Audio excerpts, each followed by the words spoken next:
I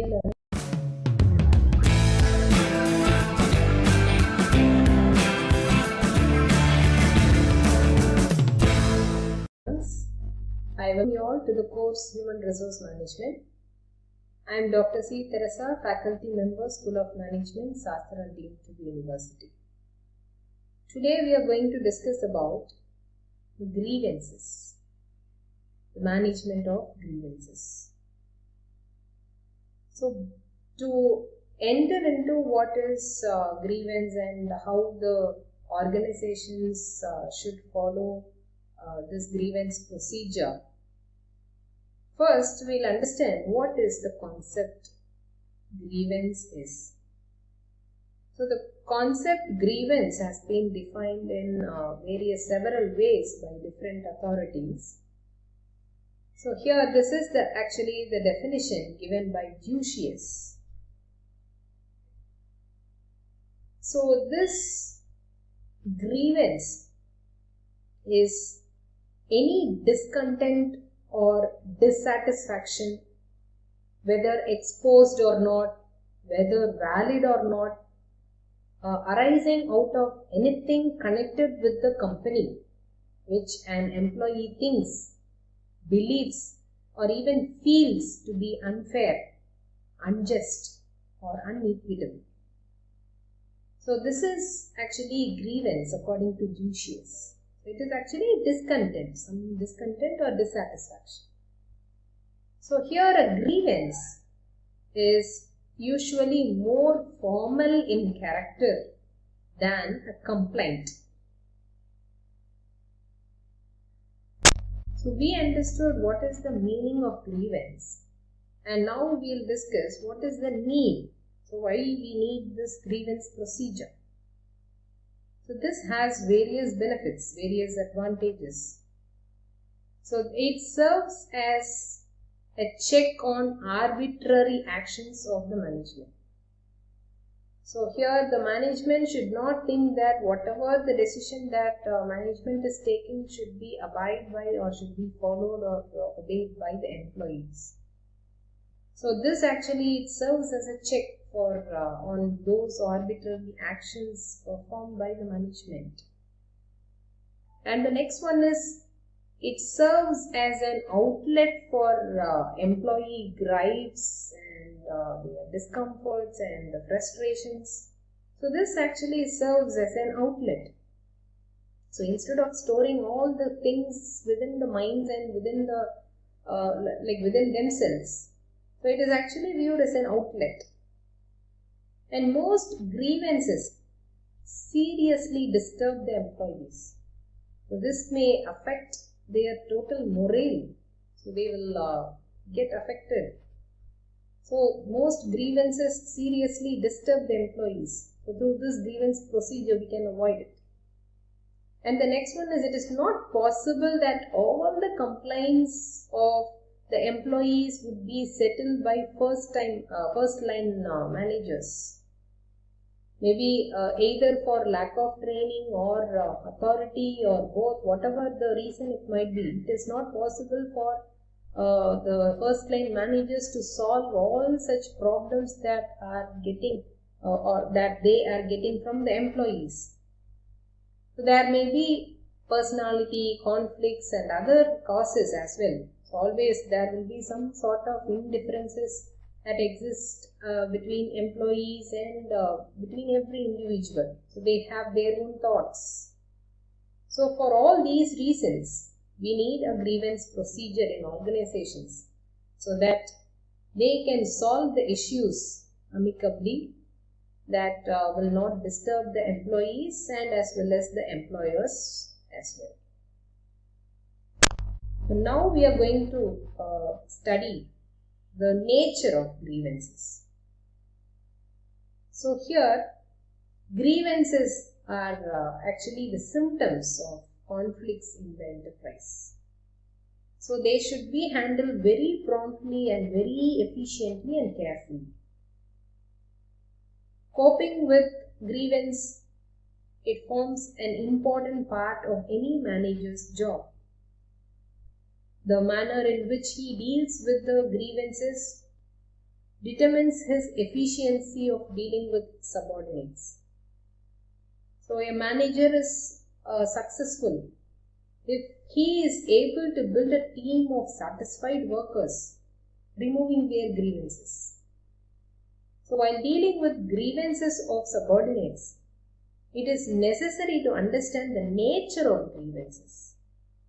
So here there are many forms of grievances. The nature of grievances may vary. So the first one is expressed or implied grievance.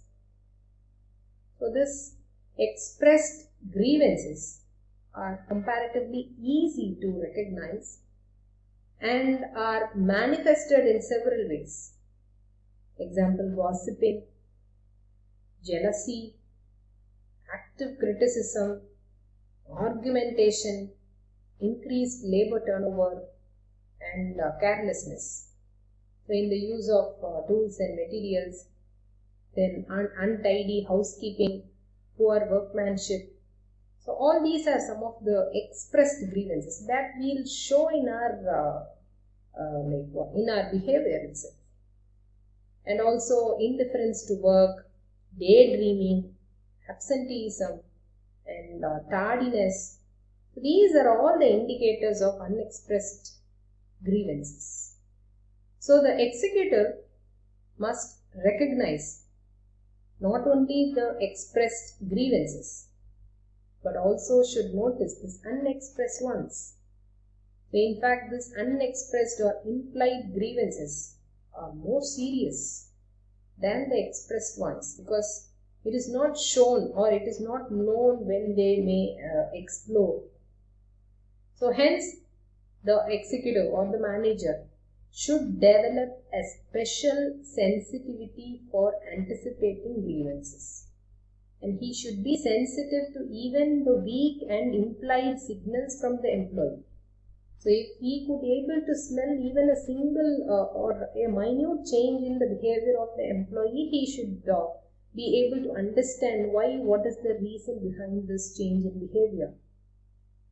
So an employee may casually remark that it is too hot in the room, or that he has been assigned a job that he doesn't like. So all such casual remarks and grumbling or grievances by implication. So only for a painstaking and observant supervisor it is possible to discover what is bothering employees before they themselves are aware of grievances. So they themselves, if they are feeling some kind of discomfort, so the supervisor, the observant supervisor should be in a position to discover what is bothering the employees. So the personnel department can be helpful in training the supervisors to become proficient in observing the employees. So here the techniques of attitude surveys and statistical interpretations of trends of turnover, complaints, transfers, suggestions. So all these will help in this connection. So this is the first type which we have discussed, is expressed or implied. So we have both expressed or implied. And the second type of grievance, or nature of grievance, is valid, legitimate and rational, or untrue and irrational, or completely ludicrous. So this is a kind of grievance. So here, when a grievance of an employee comes to the notice of the management, it cannot usually dismiss it as rational or untrue. So such grievances also have to be attended by the management in the same way as rational grievances. So here we should know that a large part of our behavior is irrational. So this may be largely due to our distorted perception, And the emotional grievances are based upon the sentiments like the love, the hatred, the resentment, the anger, the fear factor, the envy. All these are some of the things. So everybody is bounded with some kind of sentiments, emotional grievances. And these are some of the examples like the misconceptions and the lack of thinking. So all are examples of irrational behavior. So these grievances are the most difficult to handle. One advantage of giving a widest possible meaning to the term grievance is that the possibility of the manager overlooking any complaint is very much reduced. Even those discontents that have not yet assumed great importance for the complainant and have therefore not moved into formal procedure channels such as casual remarks or grumbling, technically called complaints. Grumbling is technically called complaints. Come with the purview of the grievance handling machinery of the organization and are removed in the course. So here opinion surveys, group meetings, periodical interviews with employees, collective bargaining sessions, and some other means through which one can get information about employees' dissatisfaction before it turns into a grievance. And these are the two main types. One which is implied versus expressed, and the next one is valid, legitimate and rational versus untrue and irrational and completely ludicrous. And we have some more forms of grievances apart from these. So there are three main forms of grievances. One which is factual, and the second one is imaginary, and the third one is disguised. So first one is factual grievance. So here this factual grievances arise when legitimate needs of the employees remain unfulfilled. Example, wage hike has been agreed but not implemented. So this is actually a factual grievance. This is actually a legitimate need of the employees which is remaining unfulfilled. And the second type is imaginary. When an employee's grievance is because of wrong perception, wrong attitude or wrong information, though it is not the fault of management, the responsibility for their addressal still rests with the management.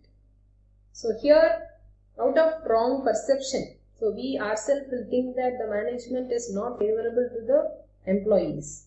So that is the perception that most of the people may have in their minds. So they will actually imagine in that way that the management is not for us. They are not looking for our benefits. Likewise, they'll have some kind of imaginary and a kind of wrong perception, wrong attitude or wrong information. And the third one is disguised. An employee may have dissatisfaction for reasons that are unknown to himself. Something will be there in their mind. If he or she is under pressure from family, so that might be some kind of family problems, like problem with friends, problem with relatives, neighbors. He or she may reach the work spot with a heavy heart. So if a new recruit gets a new table and cupboard, this may become an eyesore to other employees who have not been treated likewise previously. So here, this is actually a kind of situation which will help you to understand what is this disguised grievance.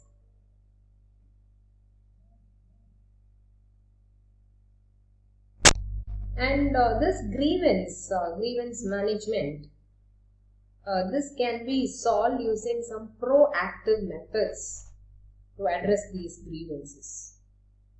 So grievance should be redressed by adopting the proactive approach rather than reactive approach. So the proactive approach addresses the factors responsible for the emergence of grievance, and the management, in other words, the management does not allow the grievance causing situation to emerge. So before the grievance causing situation itself, the management will be taking some kind of necessary steps to avoid that grievance happening. So, but in reactive approach, a particular grievance gets redressed, but the underlying cause continues to exist.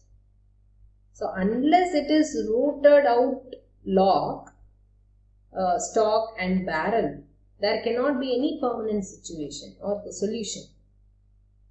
So here these are some of the methods that can be used as proactive methods of addressing the grievances. So the first one is exit interview. So here the information collected from the exiting employee who wants to leave or quit the organization on various aspects of working conditions forcing him to quit is supposed to be more credible than those expressed by the existing workers.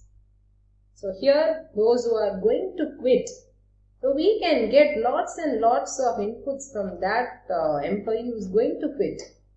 So this exit interview will make us to understand what might be the reason that the employees may quit a job and what should be the grievance by the employee side.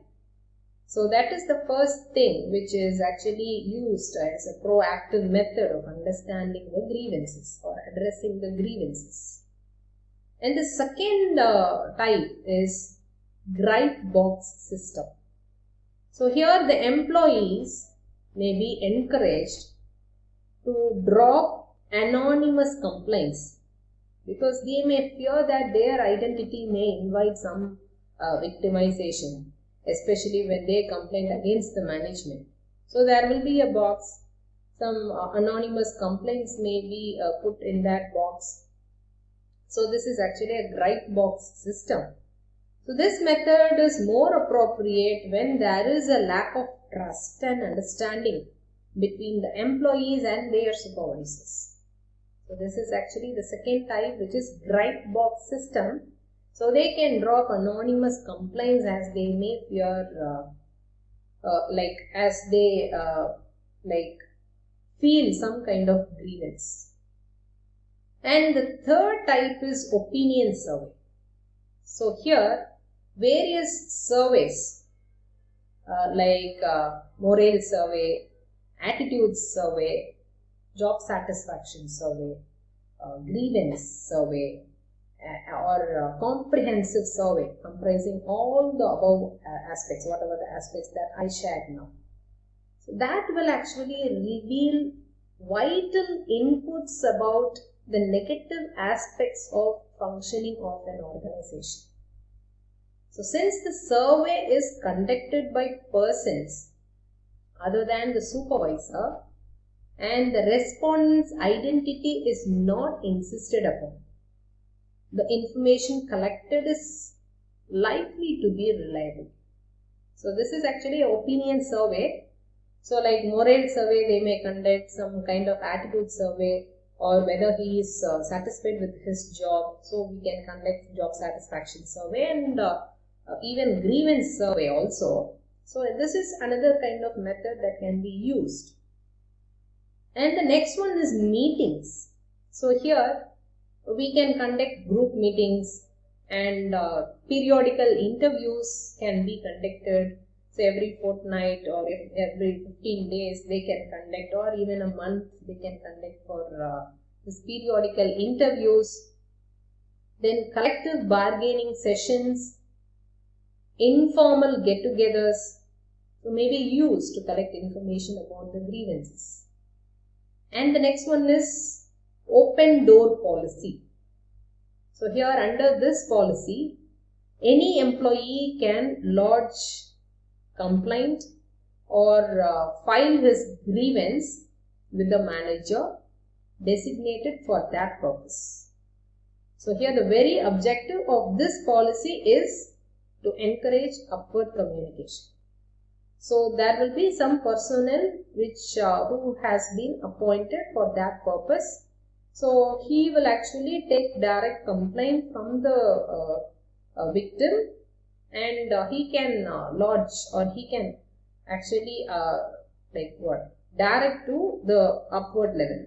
So this actually encourages upward communication. So these are some of the methods that can be used for the proactive methods of addressing grievances. Let us now see the grievance, how it can be resolved, because every organizations, they'll be following certain steps to resolve the grievance if anything anything arise from the employee side. So it depends upon the size of the organization, and mostly the large sized organizations and very well established organizations will have a systematic procedure to resolve the grievances. So let us now see what are the steps that are usually followed to address the grievance, to solve the grievance. So this is actually most common grievance procedure, and it is a 4-step process. So let us go to the first step. So here the first step, it involves a presentation of the employee's grievance to the immediate supervisor, because he is the first step of the ladder. So what he will do is, so if he experience any kind of grievance, that should be submitted to the immediate supervisor. So if the organization is unionized, a representation of the union may also join him. So this step offers the greatest potential for improved labor relations. The large number of grievances are settled at this stage, but grievances which are related to the issues of the policies of the organization are beyond the limit of the supervisor. So then, in this case, the aggrieved person, he moves to the next stage or next step.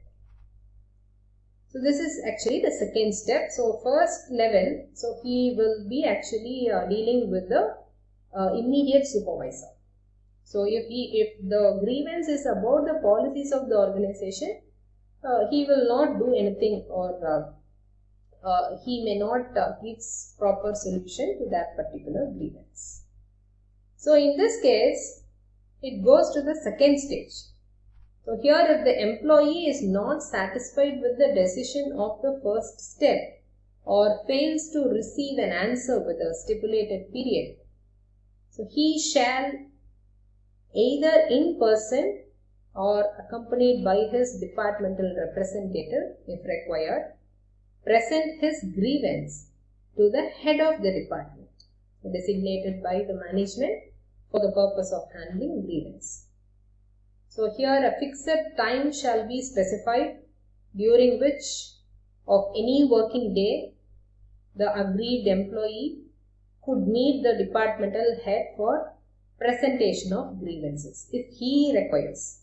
So if the person who is actually aggrieved person who is experiencing the grievance, if he wants to express all his views to the head of the department, then he can just present before the head. So what is his grievance is all about. So the departmental head shall give his answer within 3 days of the presentation of his grievance. So within 3 days, he has to give his answer, the departmental head. So if the action cannot be taken within that period, the reason for the delay should be recorded. So this is actually the second step. And the third step, if the decision of the departmental head is unsatisfactory, the aggrieved employee may actually request for forwarding his grievance to the grievance committee. So that is actually the third step. So if he is not convinced with what his department head has given a solution, if he is not convinced, then he can go to the next level called as grievance committee.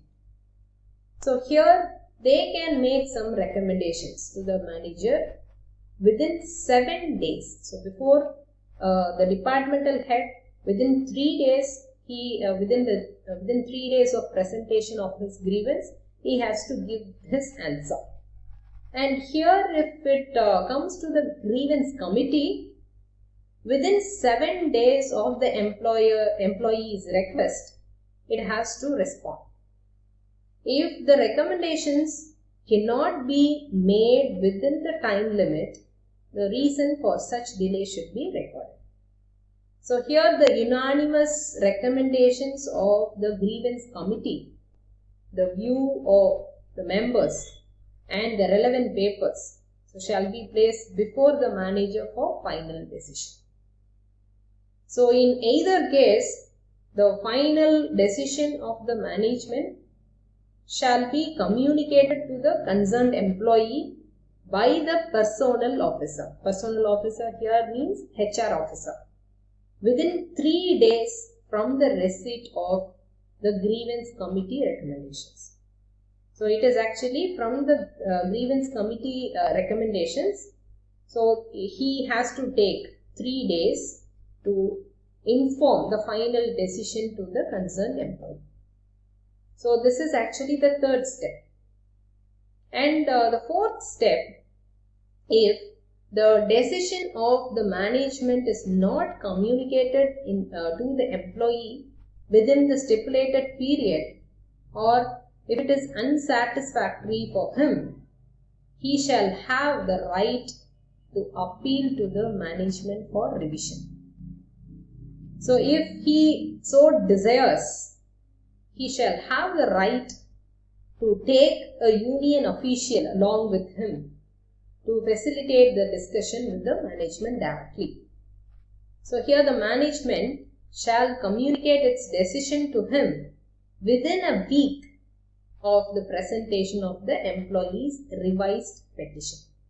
So within a week, the management has to inform to the concerned person.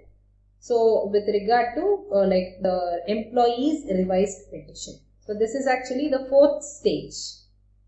And the fifth stage is, if no agreement is possible, the union and the management may refer the grievance to voluntary arbitration.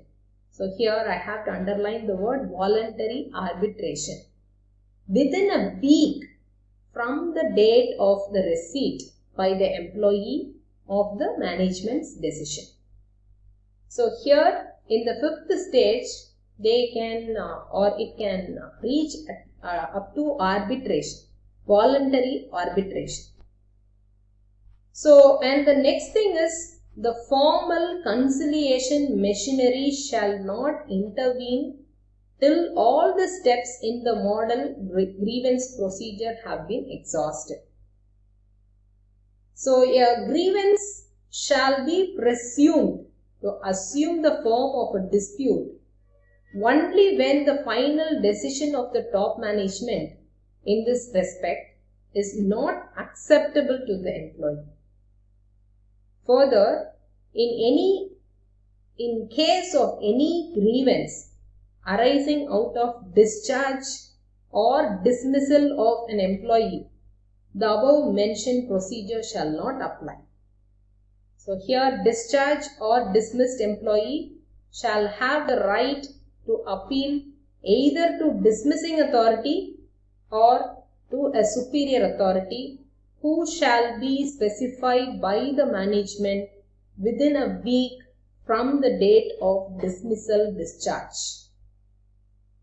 At present, Indian industries are using either the model grievance procedure or procedures formulated by themselves with certain modifications in the model grievance procedure as per their requirements. In general, the grievance procedures are voluntary in nature, constituting the grievance committee.